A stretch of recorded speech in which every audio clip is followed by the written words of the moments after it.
today I'm going to be showing you the, what's it called, scene basically. I'm going to be showing you the 3D cubes, also going to be showing you the depth test that I've added, so that now cubes that are behind something, they won't render, even if they're higher up in the render chain. And I'll also show you the particles as well. They're now in 3D, but I had to do something to get that to work that I don't exactly like. So without further ado, let's show you everything. So first off, cubes, plural. I've now added more than one, created a whole class for them, and they all spin. Oh, and yes, in case you're wondering, the smaller cubes spin faster. If you're wondering why these two are spinning really slow and that one isn't, now you know why. It's because those cubes are really big, that one's really small. It's not really small. That one up here, that's really small. Look at that. That's a tiny little thing, that is. Can I find a tinier one? Oh, that one looks pretty tiny. And it's not spinning so fast though. Oh yeah, and I also made it so the cubes can be different sizes. Oh yeah, that's a tiny one. Look how fast that one's spinning.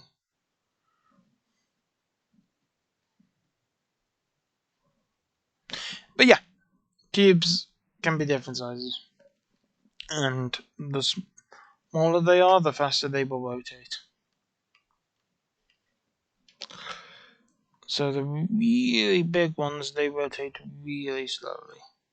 And this one, well, it doesn't seem small, but it is. Trust me. This is a small platform. So, this is small. You can't really get much perspective when you're like flying around in no clip, but trust me, it is small. Also, having no textures doesn't help, but hey, that's next week's lecture, so it's not too much of a problem. Not next week's? No. Tomorrow? No, not tomorrow. Day after. But yeah, got cubes. And as you can see by the fact that this cube is clipping, it's doing depth test, meaning it's only rendering the pixels that are above the grey thing, not below. Which is good, for a lot of reasons, obviously. I mean, you don't want to be able to see things through walls if you were making a video game, that would be bad. You'll also probably be called a cheater. Now, as for the particles, they work. There is a catch to them though. You see, originally I wanted to do billboarding and use billboarding to get them work. Billboarding is basically when you make something always face something else. In my case, the camera. Couldn't get it to work though. It's just funny. Finicky. Rotation in this is very finicky. You have to specify what area you want to rotate, and then you have to tell how much you want to rotate it. You can't just insert 3 coordinates and say rotate it by that. Strange. But here we got 3D particles, and in this particular case they are actually 3D. They're not 2D surfaces that I'm always making face the camera. They are legitimately 3D, meaning those things are spheres. If you know anything about 3D graphics, rendering sphere, bad. But we kind of don't really have a choice. I can't get billboarding to work. So, rendering a sphere it is. I mean, it's bad because it usually has a lot of polygons. But I have limited the polygons in this, so it's not that bad. It's not end of the world bad.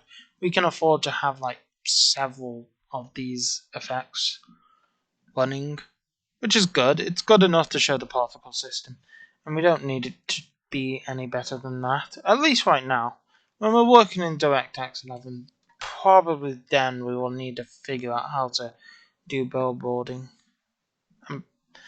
And so that is something I'm going to have to study. But for now, this works alright. And yeah, I didn't do these particles nice either. They just spawn and then they fly backwards over time. Didn't think that through. But from the front it looked pretty nice at least.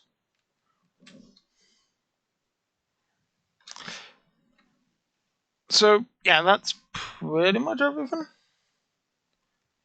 Let's see if we can find a really tiny cube. Who doesn't like really tiny cubes? Oh, that one's really tiny.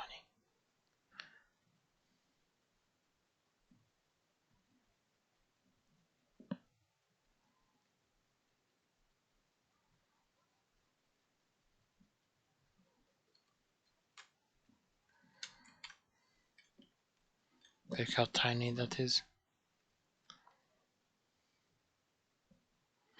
Oh, and also, yes, in case you're wondering, you can still control the rotation of the cubes. All of them. Oh my god, that one must be huge. At the same time, observe, ladies and gentlemen. Actually, let's get back to the platform first. Where is it? We fly up, we'll find it eventually.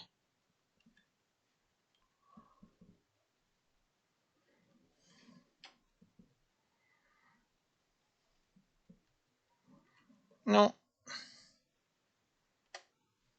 There you are. There are hardly any cubes over there. Yeah, that's strange. Lucky. And over there. But watch, ladies and gentlemen, and observe as I, Carl Edwards, control the cubes. Let me just get far enough out so you can see me controlling all these cubes.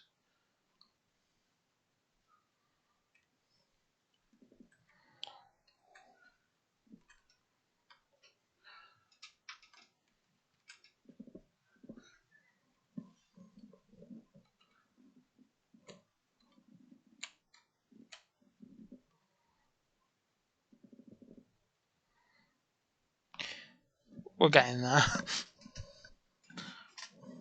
Okay. I think we're almost perfect.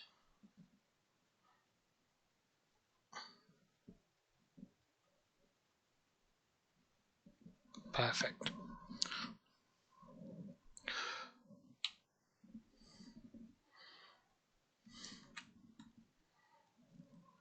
It's so weird and trippy to look at.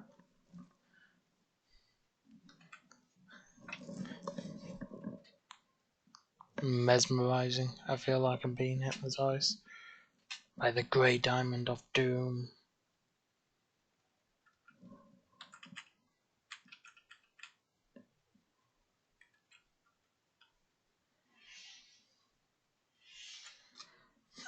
Let's put in the particles as well, why not?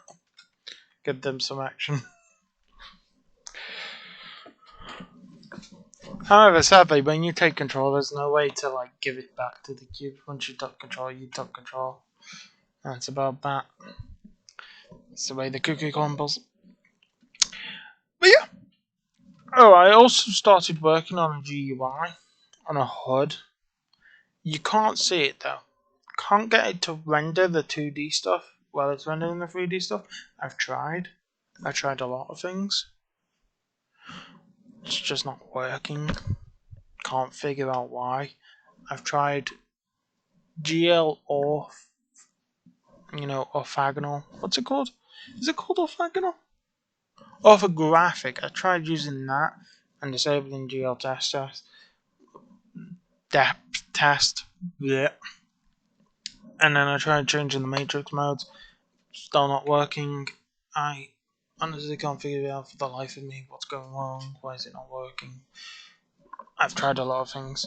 But I think I'm very close to fixing it and getting it working, and then once it works there will be a white square exactly in the middle of the screen where my mouse is. But I haven't got it doing that just yet, which sucks. But once it works there will be a white square always in the middle of my screen, and then I know it works. I mean, if push comes to shove, I could probably just render it as a 3D object and then place that right in the front of the screen and make it move around with the screen. That seems like it would be much harder. I mean, well, actually, I know how GeoLookMap works. I could probably just copy the code from that and change it, maybe, so that it can then give us the rotations and translations we need to make something always render in front of the camera. But to be figured out, basically. Maybe it's because of how I did the camera. I don't think it should be. Everything else has worked perfectly fine. I figured the 3D cubes at least would have failed me if it was because of how I'm rendering the camera. Or doing the camera, should I say. But, hey, you never know. That is something I want to figure out there. And once that's figured out, I would say... Well, I would say that the only thing we have left to do is add in a few models and also add in